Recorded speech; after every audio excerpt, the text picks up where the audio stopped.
Cyclable, en fait, on est un magasin basé à Verquin, entre Béthune et Neux-les-Mines. On est spécialisé dans le vélo mobilité. On fait partie d'un réseau de 73 magasins en France et en Suisse qui existe, qui est né en 2005. Le premier magasin, c'était Toulouse en 2005. Et donc, qui dit vélo mobilité, dit en fait vélo assistance électrique aujourd'hui, qui permet de, on va dire, de raccourcir les distances pour aller travailler le matin ou juste pour le plaisir de se balader. Et on va être aussi spécialisé dans plein d'autres vélos qu'on ne trouve pas forcément partout. Vélo cargo, que ce soit avec un bac devant, 2 à 3 roues, rallongé derrière pour mettre les enfants des courses ou même pour des professionnels. Du vélo pliant pour mettre dans le train ou dans la voiture. Et puis aussi du vélo un peu plus plaisir, vélo de voyage, vélo de randonnée pour partir un week-end ou un tour du monde, quoi. Alors alternatif à la voiture, c'est dans le sens où dans une voiture en général on va trouver une banquette pour 3 enfants derrière. On a pas mal de vélos où on peut mettre 2, 3, voire même jusqu'à 4 enfants. On a des assistantes maternelles qui nous achètent des vélos maintenant pour faire la tournée des enfants. Et puis vous avez un moteur, parce que quand vous avez un vélo qui fait entre 50 et 70 kg à vide, vous mettez entre 2 et 4 enfants dedans. Sans moteur, c'est compliqué. Voilà. C'est la semaine européenne de la mobilité durable. Donc le département a installé ici un village mobilité pour s'amuser déjà, faire la promotion des modes doux, hein, la marche, le vélo, les transports en commun, etc. On a de la chance, il y a un soleil magnifique. Et puis inciter tout le monde à décarboner sa mobilité en réalité. Voilà. On tente de décarboner, donc on a une politique d'invitation au covoiturage et donc on développe aussi des aires un peu partout sur le territoire. Et puis il y a un plan vélo aussi très important qu'on a voté en 2023 qui prévoit 50 millions d'investissements d'ici à 2027. Ici vient de Lens et se dirige vers Béthune l'Euro-Véloroute 5. Et effectivement, c'est pas encore trop démocratisé, mais effectivement, moi j'ai fait l'expérience, on est à Lens en très peu de temps, on traverse les parcs, etc. Je pense que d'ici à quelques années, on pourra utiliser, même au quotidien, voilà.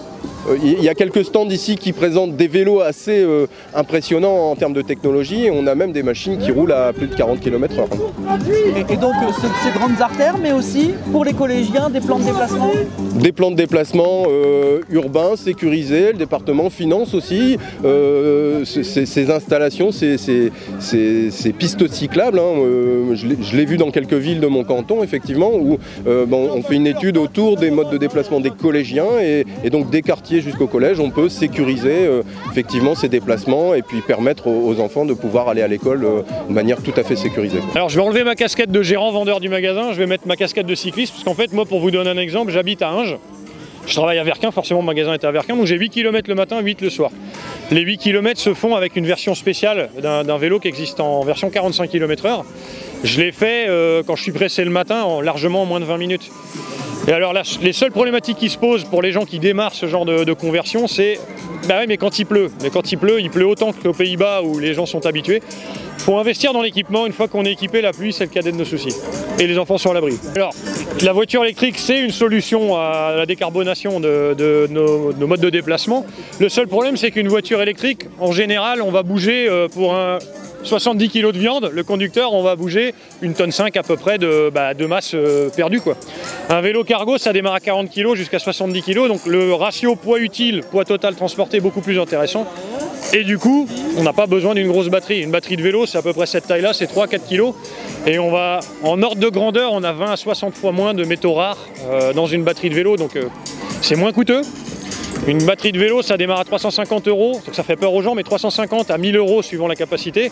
Une batterie de voiture, je vous donne pas le coefficient en plus, quoi. Voilà. L'inquiétude, c'est s'ils sont rares, est-ce qu'on en aura tout le temps, quoi.